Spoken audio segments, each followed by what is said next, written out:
Hi, it's Daphne here from Tarot on the Deck. I'm trying to deliver a video version of the post that I put up on Facebook earlier concerning the period in the run-up to the full moon on the 7th of March. So this is something that will cover the energies for the rest of this week through till Tuesday next week. And for the reading that I posted in written form, I used the Modern Spellcasters Tarot deck. And for this one, I'm just going to play around with using other decks. Particularly, I wanted to use the Pagan Cats deck because when the moon does go full, it will go full in the sign of Virgo, which is to do with small animals, including small pets like cats. So it seems like a week of quite a bit of drama.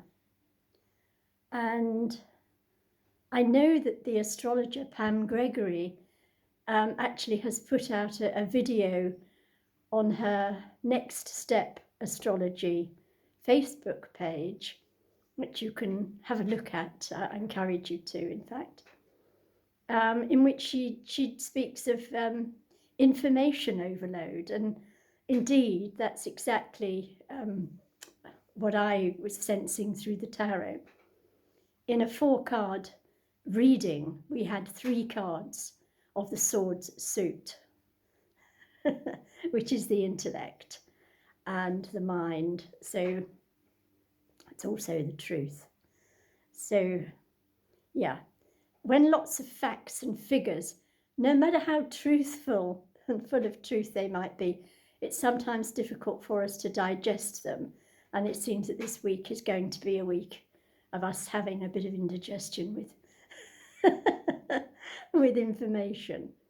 So I think the main thing to do with tarot is to focus on the cards, read the cards, let them take you where they take you. Okay, so here we go.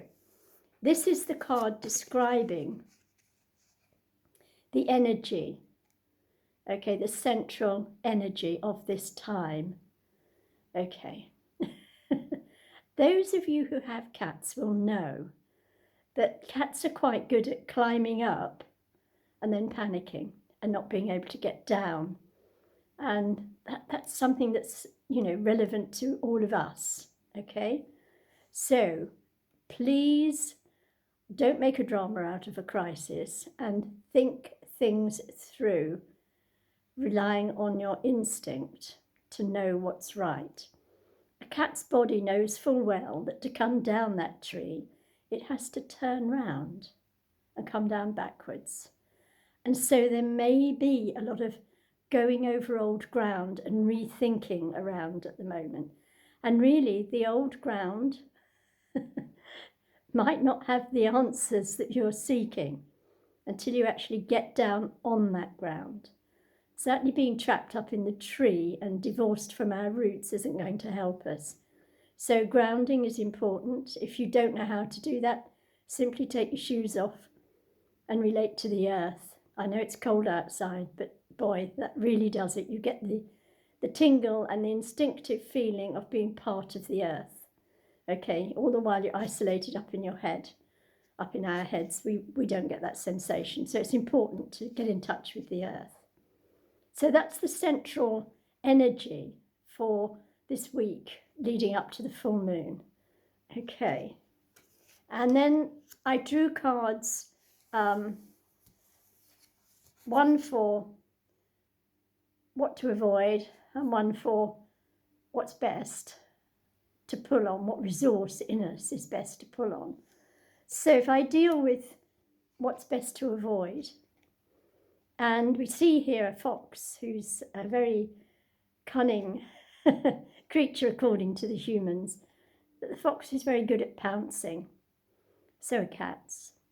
So I think avoid pouncing on either bits of information or other people or situations, or making decisions that are very fast. Don't jump all feet first, whether you have 2 or 4. Okay, avoid that if you can. It's one of the things that we do in panic. If we are fearful of our own abilities, our own ability to think, our own ability to instinctively know what's right, it gets us caught up in the head. And then if we are inexperienced, particularly, we will just make a decision and jump, because it gets, oh, it's a relief. But really we need to avoid doing that, okay? Because it'll be knee-jerk, not truly thought through. And then the resource within us all, you see, that we can rely on. It's lovely, isn't it? This is our own rescue nature that we can pull on. Esoterically, this is always seen as our higher self, as our light self, our brightly lit self. Okay, so it's, in a way, it's kind of harnessing some of that energy that wants to jump into taking all those that you care for with you. Okay, and I know at the moment that we live in a very divided and divisive society. I'm talking from the UK here, and certainly there are so many. There was the Brexit argument. There was the vax or not to vax argument. There was the lockdown or not to obey lockdown argument. And now it goes on. None of those things have been healed in our world, and it's divided families and it's divided friends.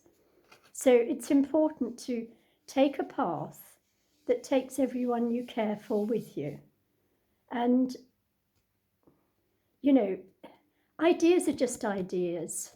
People make choices based on the information they have, and it's important that we respect the individuals as individuals, okay, not just as bits of data that we object to. Okay, so certainly get in touch with your own inner guidance and let that pull you along. And if you do that, you can see this is a turbulent seas all around, but you have a much more smoother path. It's a paved path. It's a much smoother crossing to the other side of all this division. Okay? And then the energy, oh gosh, sorry, I'm very injured. Lots of plasters at the moment.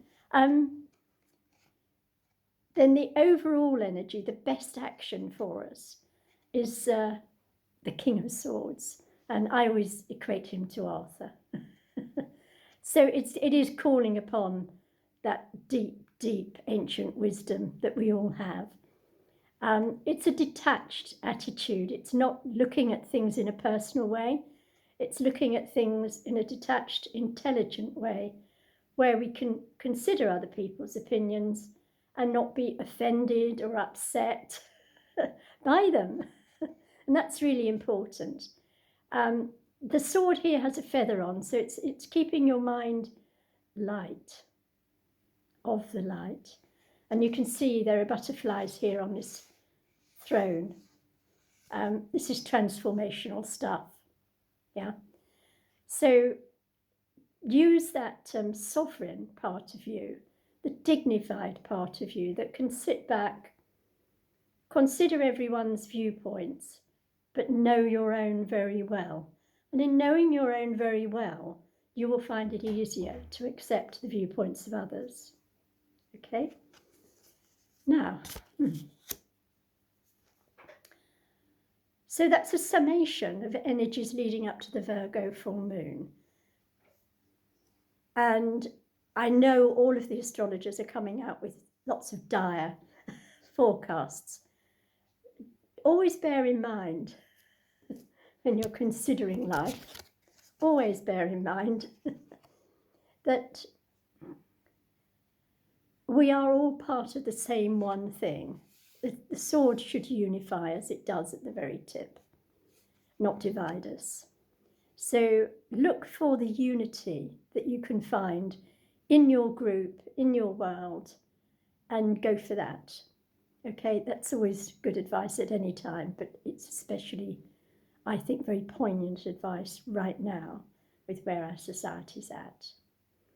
Okay, lots of love. I hope you're all cozy and warm. I'm absolutely freezing here. It's a house with no heating, and I'm looking after some dogs and some cats. Beautiful, beautiful dogs and cats. But it is a very cold day. So take care of yourselves. Keep your hearts warm. I'll see you again soon. Bye for now.